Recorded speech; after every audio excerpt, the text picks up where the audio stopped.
Security incidents are certainly not the worst that can happen to a company. The worst is to lose the appetite or capability to innovate. Security is a lobby group. We know one side of the spectrum really well and should advocate for it. But there's other lobbies on the other side that advocate for innovation, for technology and risk. We know the risk side really well, but we often don't know the opportunity side.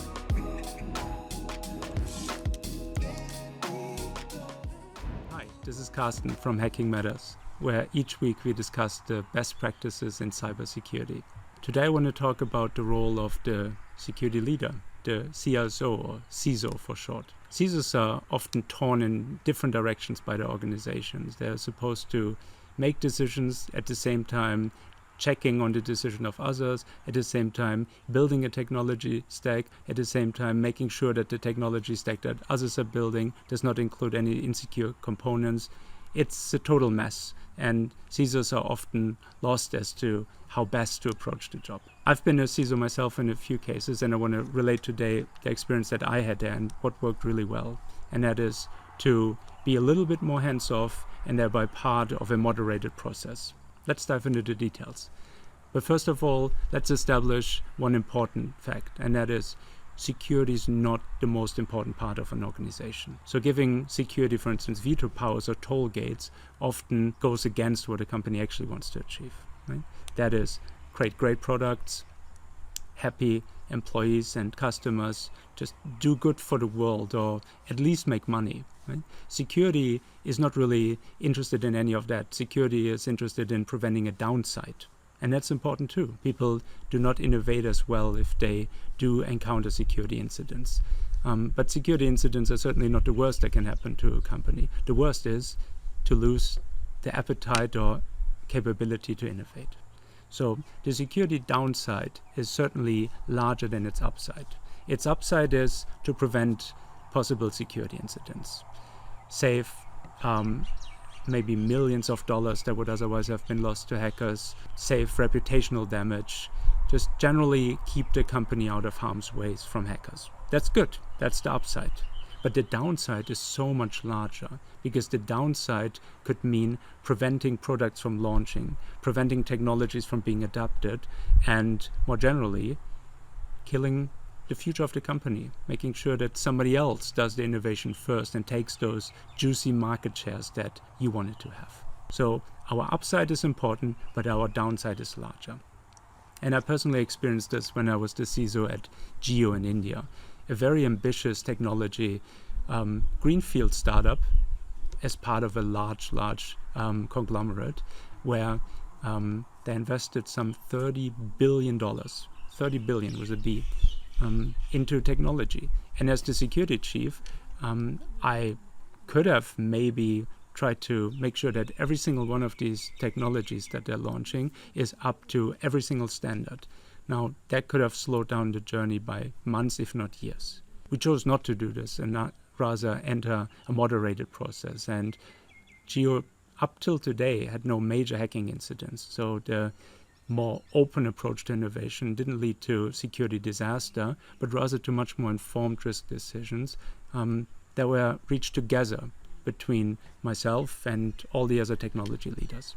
So I'm advocating for a moderated process because we as security do not necessarily know the trade-offs between opportunity and risk. We know the risk side really well, but we often don't know the opportunity side.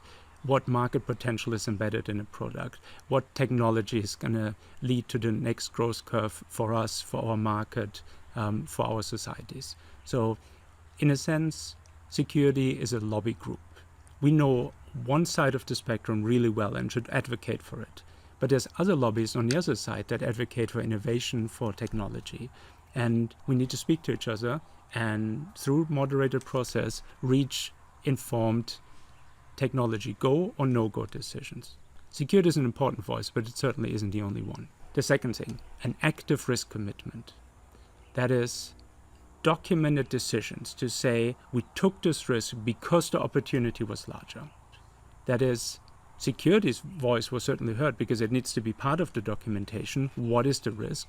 But everybody else's voice was also heard to say, we found a case where the opportunity is larger than the risk, and hence we went ahead.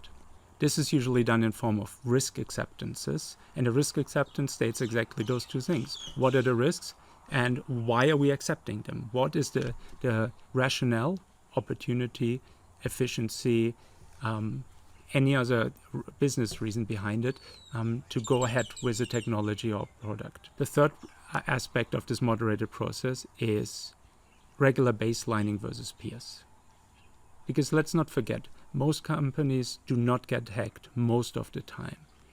So usually what others in the market are doing is okay, or at least there's ways to make it secure enough. And this is important to compensate for the healthy paranoia that all of us security people bring. We see risks everywhere. But to remind ourselves which of these risks are actually exploited out there, where there's actual cases of harm being done, versus risks that are purely theoretical and could very well be exploited in the future, but haven't yet.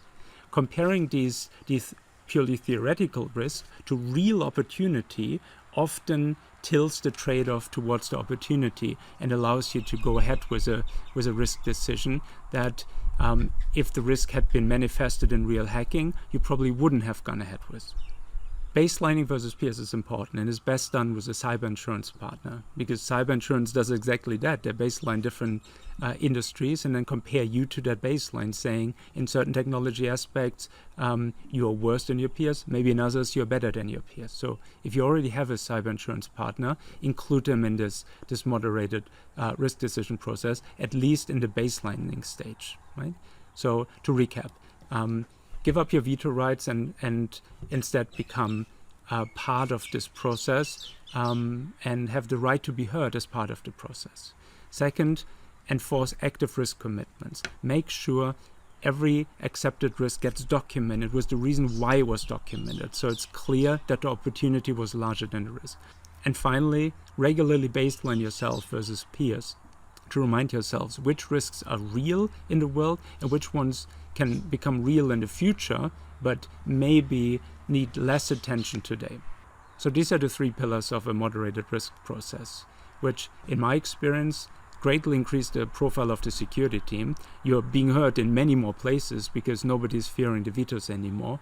And by including outside opinion, there's also a much more interesting discourse happening about your company and its future compared to the competition and in relation to the market opportunities.